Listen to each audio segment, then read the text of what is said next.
All right. Actually, I was tricked. I was working as a student technician in the behavioral cybernetics lab, which was a psychology lab. And another student came down and he was looking for one of the researchers. And he said there was this boy out at the school who had cerebral palsy and who couldn't talk or write, and they were trying to find something that they could use so the child could communicate in class, because he couldn't talk unless there was somebody with him all the time. Mm-hmm. And also so that he'd be able to do homework, because he couldn't do homework unless somebody was with him watching every pointing motion of his hand.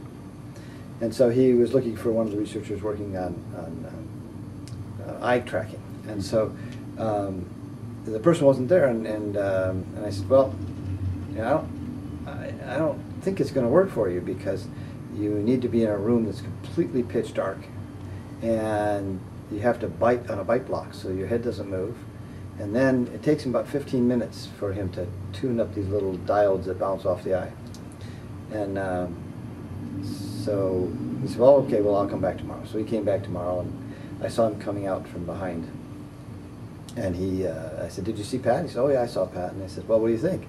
And he says, well, he said, I don't think it's going to work. He said, you know, I had a bite on this bite block, and these kids have cerebral palsy. That's not going to work. And they had to turn out all the lights, and this is supposed to work in the classroom. And then it took him like 15 minutes before it would work. And I said, yeah.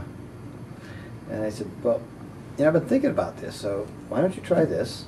And if that doesn't work, why don't you try this? And if that doesn't work, why don't you try this? And he said, well, I don't understand. So I explained it a second time, and he said, I still don't understand. So I explained it a third time, and he finally said, look, he says, it's a beautiful sunny day outside, and my car is just outside the door, and the school is only like 3 blocks away. So why don't you just come with me and show me what you think? And the last thing I remember saying is, well, you don't expect me to walk out in the middle of work. And the next time, the next thing I know, I'm at the school with him. And this was a long time ago. This is 30 years ago. And I actually had never met somebody with a disability. Mm-hmm. You see people on telethons and things like this. So I never thought of, you know, working with or helping people with disabilities, because they looked like that would be people who are therapists or you know, volunteers helping in the swimming programs. But I went out to that school, and I didn't meet a handicapped boy. I met a 12-year-old spunky little kid who was a little irreverent, and in his communication. And somebody had made a wooden communication board, and they had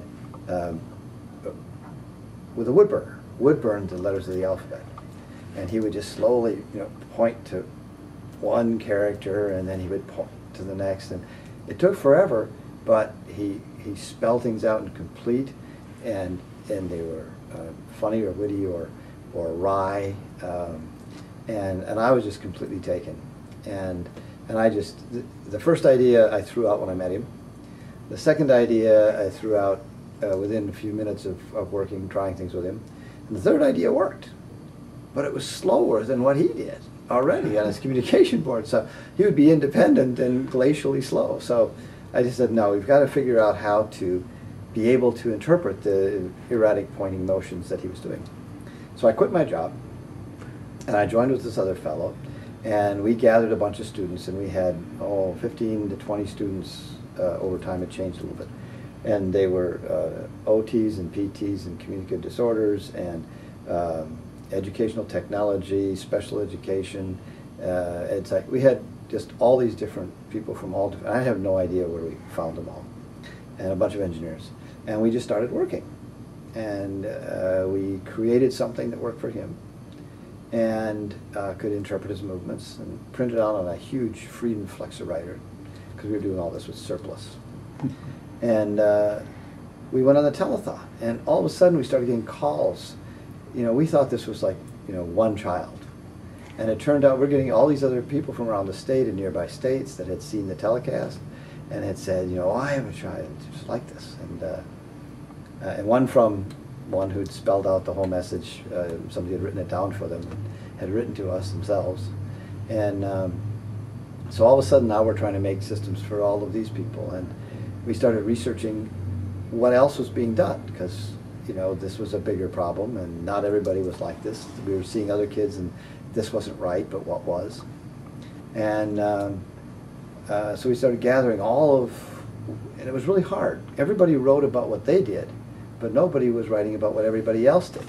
And so we finally decided, in addition to this one track, which was trying to get this set up for him, to do it for, to put the information together and put it out. And that turned out, we gave a presentation at CEC, and then Lyle Lloyd came up and said, gee, would you write a book about this? And so that was one track that took off.